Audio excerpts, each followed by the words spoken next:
using research on us all the time. Some of it's obvious, and some of it isn't. I'll give you the obvious one first. We all know that they put the milk and the bread at the back of the store, so that we'll hopefully pick up something else on the way back there when we're getting the bread and the milk, right? That's why they put it at the back of the store, and you know that. But did you know that they put fruits and vegetables? If that's my mother, tell her I'll be done in about 45 minutes. You said to buy me a new dress. Oh, all right. I don't know if I have enough money. But anyway, so where was I? Who can help me? What was that? Oh, milk and fruits and vegetables. Okay, you've probably noticed when you go into these big supermarkets, we're kind of ushered down over to the right. By the way, they know that most people turn to the right when they go into a store anyways. So you put the products that you get the best profit with over to the right if you want to. But anyway, they usher us over to the right through fruits and vegetables before we get into the store. And we think to ourselves, oh, isn't that nice? They care about us. They want us to buy good fruits and vegetables for our health. That isn't the reason. The reason is because they know that once we've taken fruits and vegetables and put them into our cart and we get into the store itself, they know that we're much more likely to grab those cookies and put them in the cart because after all, look at all the fruits and vegetables. I've been good. And after all, I deserve a treat. Right? So they know that we're going to be more apt to buy the junk food if you have something good in your cart to begin with. So I'm going to tell you about two pieces of research and then stick them together to go further. So first of all, when somebody smiles at us, we feel good, don't we? It's kind of nice to have someone smile at us. If somebody gives us a hug, makes us feel good. Well, as long as we like the person. Yeah.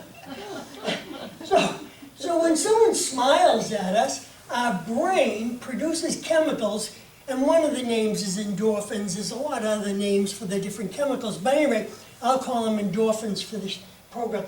So our brain produces endorphins. The endorphins make us feel good.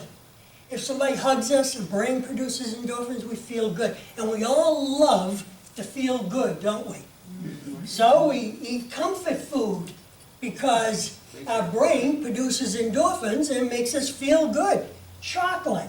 Our brain produces endorphins. It makes us feel good. So we eat the chocolate. So we're kind of addicted to wanting to feel good. Think about most everything we do during the day. You might turn on television to the programs that you like the best because you want to feel good. Or you go visiting people that you like, not people that you don't like, because you want to feel good and so on. Okay, that's one piece. Here's the other piece of information. Around the turn of the century, there was a Russian scientist named Pavlov.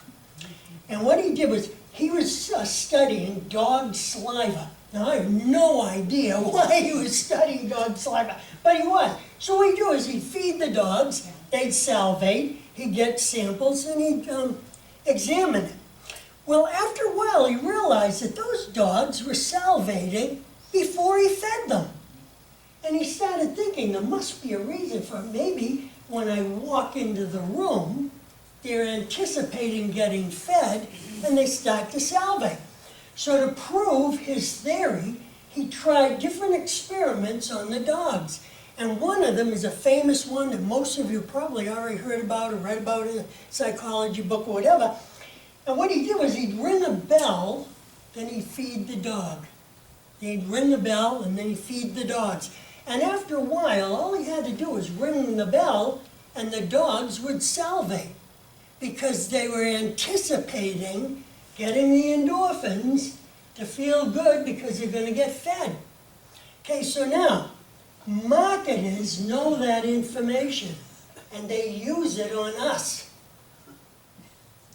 They use words like bargain.